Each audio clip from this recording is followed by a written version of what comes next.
Good morning, सुप्रभात, वंदे मातरम विद्यार्थी मित्रों। मैं आनंद सर अपने YouTube channel make account easy with Anand sir में आपका हार्दिक स्वागत करता हूं।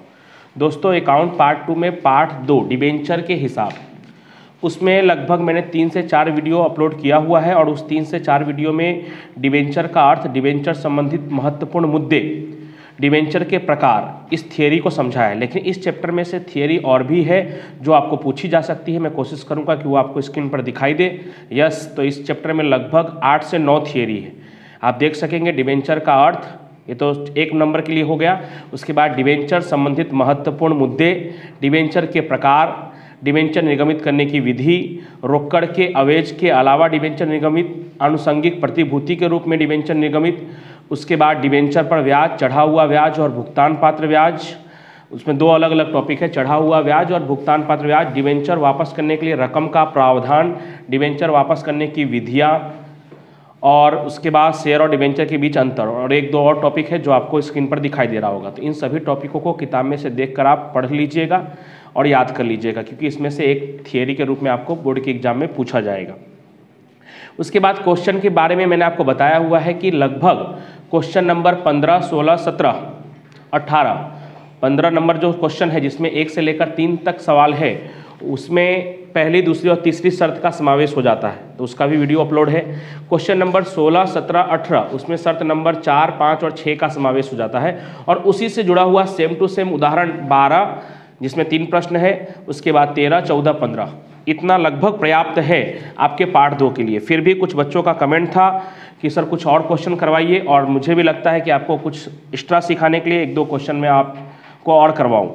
तो आज मैं आपको कुछ एक्स्ट्रा क्वेश्चन इस पार्ट से जुड़ा हुआ है जो मैं आपको करवाता हूं, तो मुझे भी निश्चिंतता रहेगी और आपको भी निश्चिंतता रहेगा कि अगर उसमें से भी आ गया तो आप कर सकेंगे। तो इन सबको भी अच्छी तरह से प्रैक्टिस कीजिएगा, क्योंकि कई बार ऐसा भी होता है कि इनके अलावा के भी 1-2 प्रश्न आ जाते हैं और है बहुत आसान, तो आप देख सकते हैं। तो चलिए आज हम शुरू करेंगे। पेज नंबर 114, क्वेश्चन नंबर 19 और 20 सीखेंगे। क्वेश्चन नंबर 19 और 20 16, 17, 18 से कितना अलग है? तो बस थोड़ा सा अलग ये है कि 16, 17, 18 या 15 में आवेदन और आवंटन की रकम एक साथ आती थी। इसमें आवेदन की रकम अलग है और आवंटन की रकम अलग है। चलिए सवाल पढ़ेंगे तो हमें मालूम पड़ेगा। तो क्वेश्चन नंबर 19, पारस फार्मा लिमिटेड ने तारीख 1/7/17 के दिन 400 रुपये के एक ऐसे 9% के 20,000 डिबेंचर निर्गमित किए जो 7 वर्ष बाद 12% के प्रीमियम से वापस करना है। विज्ञापन पत्रों की शर्तों के अनुसार प्रति डिबेंचर 125 आवेदन के समय और बाकी की रकम आवंटन के समय चुकाना है। डिबेंचर निर्गमित संबंधी कंपनी की बही में आवश्यक प्रविष्टि पारित कीजिए। तो नया क्या है? आवेदन की रकम अलग है और आवंटन की रकम अलग है। तो सबसे पहले कंपनी का नाम,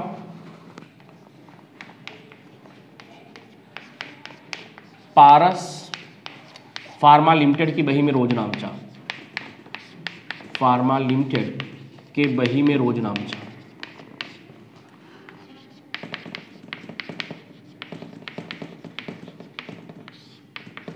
ये मेन हेडिंग हो गया।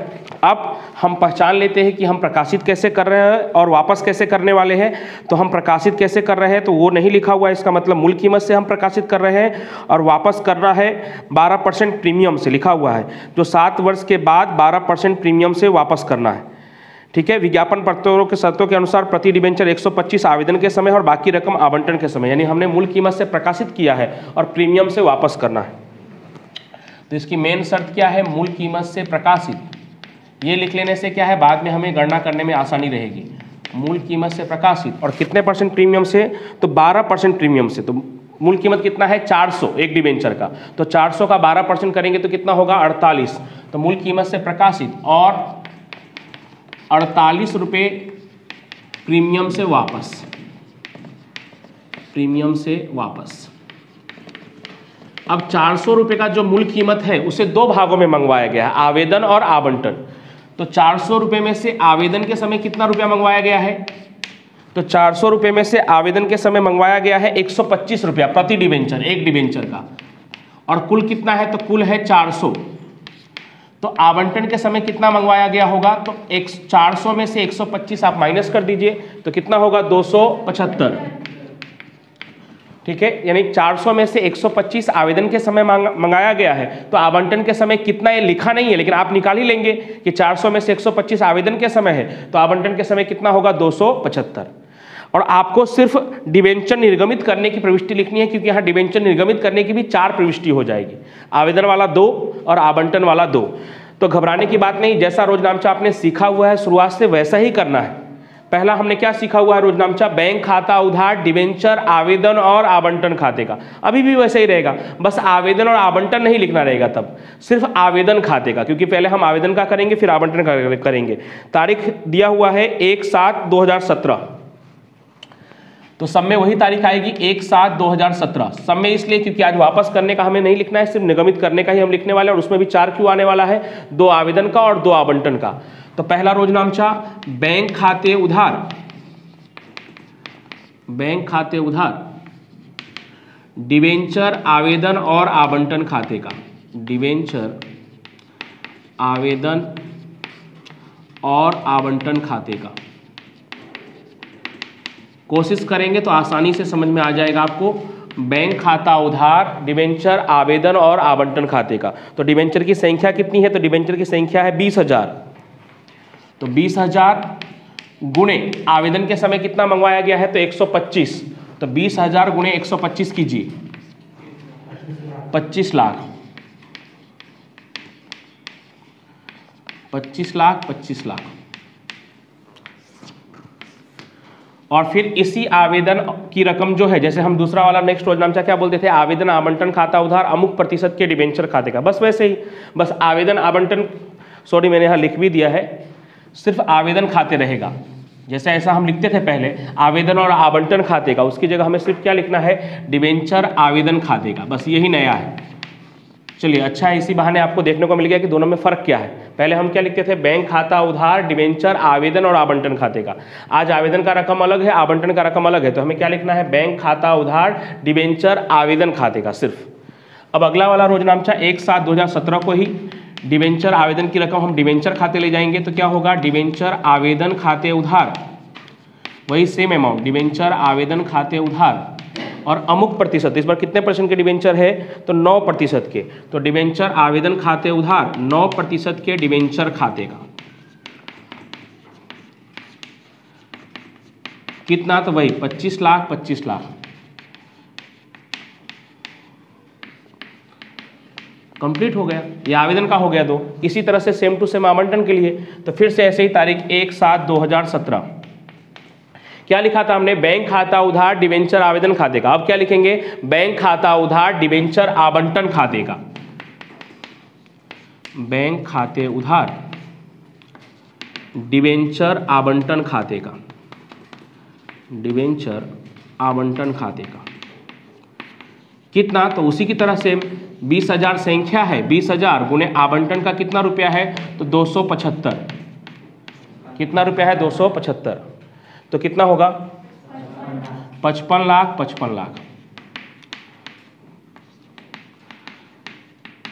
अब लास्ट रोजनामचा, इसकी रकम भी हमें डिबेंचर खाते ले जाना है।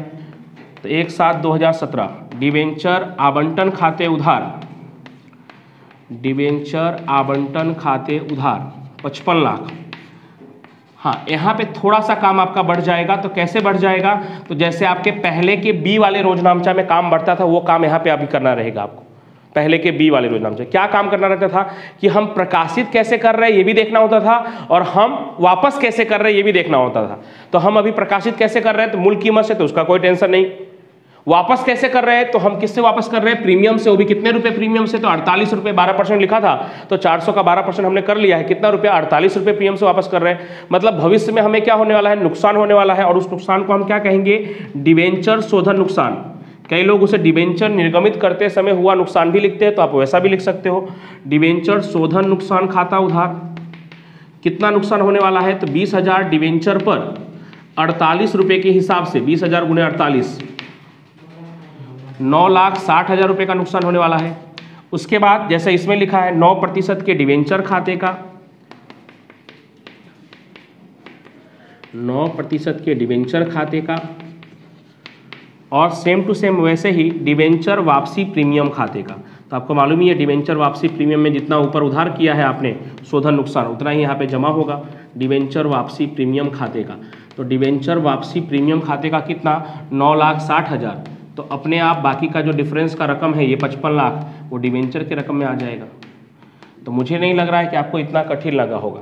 हमने जो पहले का ए और बी रोजनामचा लिखा था उसी पहले के ए और बी रोजनामचा का दो दो भाग हो गया, यानी हम आवेदन और आवंटन, जैसे मैंने पहले शुरुआत में लिख भी दिया था, आवेदन और आवंटन को साथ में लिखते थे, वही आवेदन आवंटन अलग अलग हो गया। पहले कंपनी ने क्या किया है, आवेदन का रकम मंगवाया है, उसे डिबेंचर खाते ले गई है। उसके बाद आवंटन का रकम मंगवाया है, बाकी जो बचा है वो आवंटन का रकम मंगवाया है और उसे डिबेंचर खाते ले गई है। लेकिन इसको ले जाते समय कंपनी प्रकाशित कैसे कर रही है और वापस कैसे कर रही है वो सोचना है। तो हमें पहले भी सोचना पड़ता था, जब हम पहले का बी वाला जो रोजनामचा लिखते थे तब, वही आपको चौथा रोजनामचा लिखते समय सोचना पड़ेगा।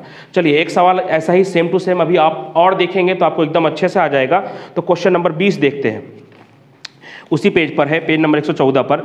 स्टार टेक्नोलॉजी लिमिटेड ने तारीख 1/9/17 के दिन 100 रुपये का एक ऐसा 8.5% के 16,000 डिबेंचर 10% बट्टा से निर्गमित किए। इस बार कैसे निर्गमित किए, 10% बट्टा से।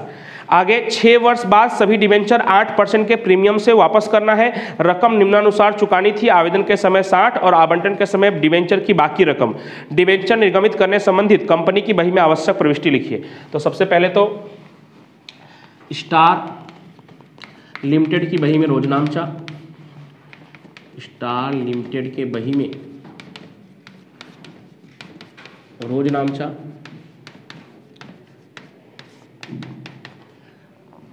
शर्त हमने पहचान लिया है 10% बट्टा। तो 100 रुपये का कीमत है, मूल कीमत 100 रुपये का 10% करेंगे तो कितना होगा, 10 रुपया। 10 रुपये बट्टा से, 10 रुपये बट्टा से निर्गमित, निर्गमित करना मतलब प्रकाशित करना, 10 रुपये बट्टा से निर्गमित, और 8% प्रीमियम, यानी 8 रुपये प्रीमियम से वापस, 8 रुपये प्रीमियम से वापस, 10% बट्टा से निर्गमित और 8 रुपये प्रीमियम से वापस। ठीक है, ये हम पहचान गए। अब आवेदन के समय कितना है, तो यहां लिख ले रहा हूं मैं साइड में। आवेदन के समय आपको मंगवाया गया है 100 रुपये में से आवेदन के समय कितना मंगवाया गया है, 60 रुपया। तो आवंटन के समय कितना होगा, आप सबको लग रहा होगा 40, लेकिन कितना होगा 30। 30 क्यों होगा, तो अब आप तुरंत समझ गए होंगे 30 क्यों होगा, क्योंकि 10% बट्टा भी तो है। 100 रुपये में से 10% बट्टा मतलब कंपनी 100 के बदले कितना मंगवा रही है, 90 रुपया मंगवा रही है, और 90 में से 60 रुपया कंपनी कब मंगवा रही है, आवेदन के समय। तो बाकी का 30 रुपया कब, आवंटन के समय। और 10 रुपया कहाँ गया, तो 10 रुपया कंपनी क्या दे रही है, बट्टा दे रही है। ऐसा हम नहीं सोच रहे, उसमें लिखा ही हुआ है, देखिए यहाँ पे मैंने लिखा भी है 10 रुपया बट्टा, लेकिन जल्दीबाजी में हम ऐसा करते हैं 60 और 40।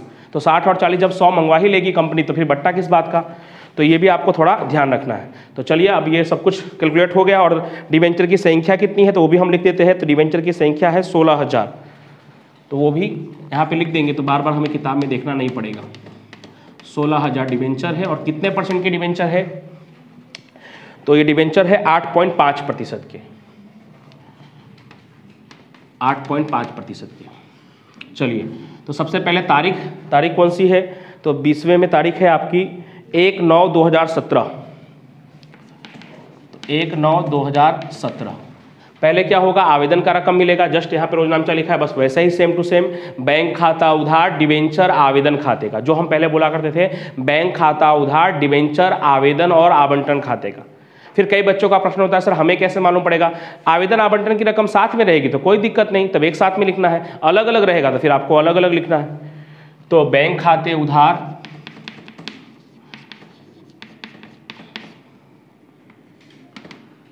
डिबेंचर आवेदन खाते का, डिबेंचर आवेदन खाते का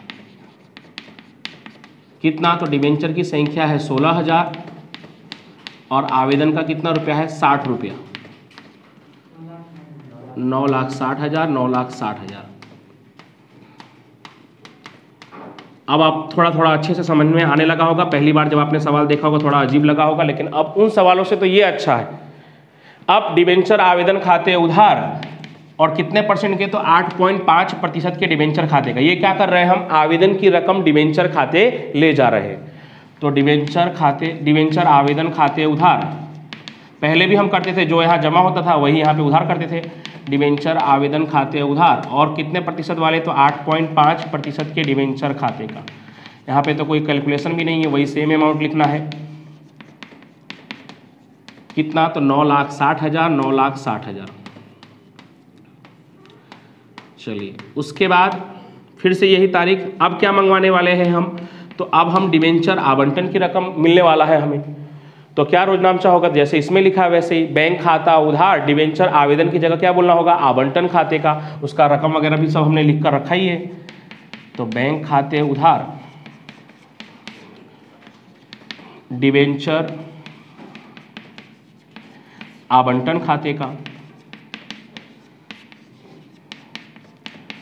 कितना, तो 16,000 गुने कितना रुपया है आवंटन का, 30 रुपया। मैंने पहले भी बताया था आपको उस शर्त में भी कि जिस समय हमें मिलता है उस समय सिर्फ रकम माइनस करके लिख देना होता है, उस समय कोई असर दर्शाना नहीं होता, लेकिन अगले वाले रोजनामचा में हम प्रकाशित कैसे कर रहे हैं, वापस कैसे करने वाले हैं, वो दोनों की असर हम दर्शाएंगे। अभी फिलहाल 16,000 गुने कितना मिल रहा है आवंटन का, 30 रुपया, तो कितना होगा 4,80,000। ओके, अब लास्ट रोजनामचा, और ये सिर्फ निर्गमित करने का ही रोजनामचा है, और आपको निर्गमित करने के लिए ही कहा गया है क्योंकि 3 नंबर के लिए 4 रोजनामचा इनफ है, बहुत है।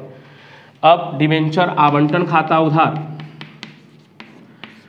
डिबेंचर आवंटन खाते उधार कितना, तो वो पहले देख कर लिख देंगे 4,80,000। अब यहाँ पे रुक कर आपको 2 बातें सोचनी होती है। सबसे पहला क्या कि हम प्रकाशित कैसे कर रहे हैं, तो हम प्रकाशित कैसे कर रहे हैं, तो बट्टा से कर रहे हैं, यानी प्रकाशित करते समय कंपनी को क्या हो रहा है, तो नुकसान हो रहा है, तो नुकसान क्या होता है, तो उधार, तो हम पहले भी करते थे ऐसे, तो यहाँ पे क्या होगा डिबेंचर बट्टा खाता उधार, डिबेंचर बट्टा खाते उधार कितना नुकसान हो रहा है, तो डिबेंचर की संख्या कितनी है 16,000, और हर डिबेंचर पे हमें 10 रुपये का नुकसान हो रहा है क्योंकि हमने 10 रुपये बट्टा दिया है, तो 1,60,000। तो ये तो हो गई प्रकाशित करने की बात। यहाँ पे ही हम ये भी सोचते हैं कि हम वापस कैसे कर रहे हैं, तो वापस कैसे कर रहे हैं, तो 8 रुपये प्रीमियम से वापस कर रहे हैं, तो उससे भी हमें नुकसान हो रहा है, तो वो किस चीज़ का नुकसान, तो डिबेंचर शोधन नुकसान, डिबेंचर शोधन नुकसान खाता उधार। फिर से रिपीट कर रहा हूँ कि कई लोग उसे डिबेंचर, या बुक में देखोगे तो उसमें लिखा है डिबेंचर निर्गमित करते समय हुआ नुकसान, तो वर्ड काफ़ी बड़ा है, तो इसके लिए आप इसे डिबेंचर शोधन नुकसान भी कह सकते हो। 16,000 गुणे 8 1,28,000, सही है ना, 1,28,000। ओके, उसके बाद 8.5% के डिबेंचर खाते का, तो ये तो ऐसे भी आपको डिफरेंस से मिल जाएगा, और इसमें हम ऐसे भी मूल कीमत जितना लिखते हैं। और फिर डिबेंचर वापसी प्रीमियम खाते का, ये जो एरो करता हूँ, एरो हर बार क्यों करता हूँ, क्योंकि जो रकम यहाँ होता है वही सेम रकम यहाँ पे भी होता है। ये कंपनी का नुकसान है और ये कंपनी का दायित्व है, बराबर, नुकसान है इसलिए उधार होता है और दायित्व है इसलिए जमा होता है। डिबेंचर वापसी प्रीमियम खाते का, डिबेंचर वापसी प्रीमियम कंपनी का जो है बिन चालू दायित्व है, ये बात भी आपको पता है, कंपनी के वार्षिक हिसाब में हमने सीखा हुआ है कि बिन चालू दायित्व में दीर्घकालीन प्रावधान में आता है डिबेंचर वापसी प्रीमियम और शेयर वापसी प्रीमियम। तो कितना, तो 1,28,000, तो इसमें आपको अपने आप डिफरेंस से मिल जाएगा इन दोनों का जोड़, 4,80,000 और 1,60,000, 6,40,000। तो उम्मीद करता हूं कि अब आप अच्छे से समझ गए होंगे क्वेश्चन नंबर 19-20 की खासियत क्या है। तो क्वेश्चन नंबर 19-20 में आवेदन और आवंटन इन दोनों को अलग अलग करके मंगाया गया है और अलग अलग हमें मिला है कंपनी को। अब अगर आपको इसकी प्रैक्टिस करनी है तो लास्ट टाइम हमने क्वेश्चन नंबर 15 की तरह उदाहरण नंबर 12 का प्रैक्टिस किया है, क्वेश्चन नंबर 16, 17, 18 की तरह हमने उदाहरण नंबर 13, 14, 15 की प्रैक्टिस की है। उसी तरह से क्वेश्चन नंबर 19 और 20 की तरह आप प्रैक्टिस कर सकते हैं उदाहरण नंबर 16 और 17 की। कोशिश करूंगा कि वो भी आपके स्क्रीन पर आपको दिखाई दे। उदाहरण नंबर 16 पेज नंबर 91 पर है और फिर उसके पीछे पेज नंबर 92 पर उदाहरण नंबर 17 है। तो इन दोनों उदाहरणों की अगर आप प्रैक्टिस कर लेंगे तो आपका ये दोनों सवाल अच्छे से क्लियर हो जाएगा। अगले वीडियो में हम कुछ और ऐसे ही 3-4 प्रश्नों को देखेंगे। तब तक के लिए थैंक यू सो मच।